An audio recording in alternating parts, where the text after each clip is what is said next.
리브가의 책 낭독 시작합니다. 내 인생에 용기가 되어준 한마디. 정우승님의 산문집입니다. 깊은 데에 그물을 던져라. 갈릴레아 호수에 가보았습니다. 우리나라 산정호수 정도 되겠거니 하고 생각했는데 멀리 수평선이 보일 정도로 망망한 바다와 같았습니다.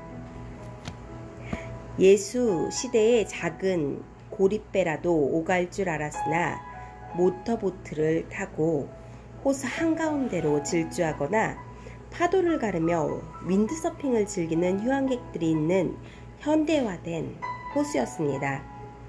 저는 2000여 년 전 예수의 제자인 베드로가 예수한테 수익권을 받았다는 베드로 수익권 성당 아래 호숫가를 천천히 거닐었습니다. 갈대가 우거진 호수는 뜨거운 햇살 아래 은빛 물결을 빛내며 고요했습니다. 바위에 앉아 양말을 벗고 발을 담그자 물은 따스했습니다. 피라미 같은 물고기들이 내 발밑에서 부산히 움직였습니다.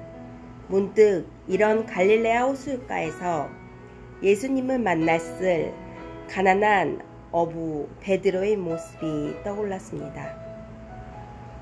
밤새 물고기 한 마리 잡지 못한 베드로가 깊은 데로 가서 그물을 던져보라고 한 예수의 말을 따르자 그물이 찢어지고 배가 가라앉을 정도로 물고기가 많이 잡혔다는 성서의 이야기도 떠올랐습니다. 만일 베드로가 예수의 말을 무시하고 깊은 데에 그물을 던지지 않았다면 어떻게 됐을까요? 호수 구석구석을 다 아는 갈릴레아 최고의 어부인 내가 밤새도록 그물을 던져도 못 잡았는데 깊은 데로 그물을 던지라니 하고 못마땅하게 여겼다면 어떻게 되었을까요? 가족의 생계를 책임진 어부로서 그는 그날 참으로 애가 탔을 것입니다. 힘이 빠지고 마음이 상해 다시 그물을 던져보라는 예수의 말에 화를 낼 수도 있었을 것입니다. 만일 그랬다면 그는 물고기를 한 마리도 잡지 못했을 것이고 예수의 제자도 되지 않았을 것입니다.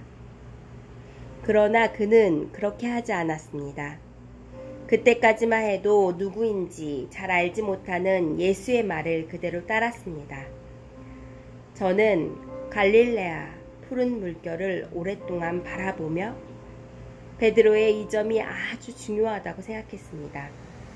우리는 나와 상관없는 사람이 내 일에 간섭하거나 관여하는 걸 별로 좋아하지 않습니다. 더구나 내가 잘하는 분야에 다른 사람이 참견할 경우 화를 낼 수도 있습니다. 그러나 베드로는 누구보다도 고기를 잘 잡는 어부임에도 불구하고 자신의 부족함을 인정하고 남의 충고를 받아들이는 겸손한 자세를 보여주었습니다. 이는 자기 주장만 하고 다른 사람의 말에는 아예 귀를 닫아버리는 우리에게 진정 필요한 자세라고 생각됩니다. 또 물고기를 잡지 못해 가족을 굶길 처지에 놓인 요즘식으로 이야기한다면 하루 벌어 하루 먹고 사는 베드로에게 관심을 가진 예수의 태도 또한 중요하다고 생각됩니다. 우리는 개인주의가 팽배해 남이야 어떻게 되든 남의 일에 관여하지 않습니다. 누가 길바닥에 쓰러져 있어도 무관심합니다. 그러나 예수는 베드로의 일을 자기 일처럼 여기고 참견합니다. 예수의 이러한 태도는 오늘을 사는 우리에게 꼭 필요한 공동체적 삶의 자세입니다. 저는 지금까지 예수가 베드로에게 한 이 말을 늘 제게 한 말이라고 생각하며 살아왔습니다. 그것은 그 깊은 데에 의미를 제 인생에 이익이 되도록 이해하고 살아왔기 때문입니다. 시가 잘 써지지 않거나 창조성이 요구되는 어떤 일이 지지부진할 때 깊은 데에 그물을 던져라. 그래야 큰 고기를 잡지 하고 늘 큰 것이라는 제 외형적 이익을 생각해 왔습니다. 인생을 시작하는 젊은이들에게도 늘 그런 말을 잊지 않습니다. 젊을 때는 인생의 꿈과 목표를 크게 잡아라. 처음부터 깊은 데에 그물을 던져라. 고래가 바닷가에 살지 않듯이 큰 물고기는 얕은 데에 살지 않는다. 저는 이렇게 인생의 목표는 큰 것이어야 하고 그것을 잡기 위해서는 처음부터 깊은 데에 그물을 던져야 한다고 주장해 왔습니다. 그러나 그것은 보다 많이 생산하고 소유하는 인생의 외형적 크기와 물질적 성공에 중점을 둔 것이라고 할 수 있습니다. 예수가 말한 그 깊은 데란 인생의 외형적 목표와 규모에 대한 것이 아닐 것입니다. 인생의 내면적 깊이, 깊은 사랑과 정의가 있는 영혼의 깊이를 의미할 것입니다. 인생은 상대적 넓이도 중요하지만 절대적 깊이도 중요합니다. 인생은 바다이면서도 우물입니다. 우물이 넓기만 하다면 바다이지 우물이 아닙니다. 우물은 넓이도 중요하지만 결국 깊어야 우물로서의 존재 가치가 형성됩니다. 인생은 넓은 바다가 되기만을 바랄 게 아니라 깊은 영혼의 우물을 지닐 수 있는 존재가 되어야 합니다. 특히 젊음의 인생은 바다만 되기를 바랄 게 아니라 우물이 되기도 바라야 합니다. 가장 소중한 것은 가장 깊은 데에 있습니다. 청년들의 인생이 깊어지려면 꿈과 목표가 있어야 하고 그 꿈과 목표라는 그물을 반드시 깊은 데에 던져야 합니다.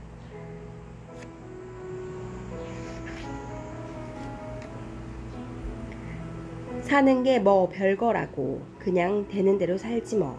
누가 이런 말을 하면, 특히 청년들이 이런 말을 하면 안타깝습니다. 그래, 인생을 많이 살아봤어? 겨우 20-30년 살아놓고 그런 말을 해? 하고 그 청년을 향해 속으로 소리칩니다. 인생은 별게 아니라 별것입니다. 이 세상 그 어느 가치보다 소중한 가치를 지닙니다. 불교의 윤회사상에 의하면 누구나 개나 소 등으로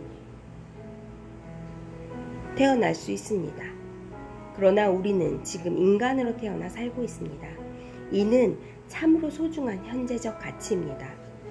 이런 가치를 지니고 있으면서도 인생의 그물을 얕은 물에 던지거나 아예 던지지도 않는다면 그 인생이 어떻게 되겠습니까? 얕은 곳에 그물을 던지면 큰 물고기를 잡지 못합니다. 좀 위험하고 시간이 걸리더라도 깊은 데에 그물을 던져야 큰 물고기를 잡을 수 있습니다. 갯바위에 앉아 바다 낚시를 해서 고래를 잡을 수 없습니다.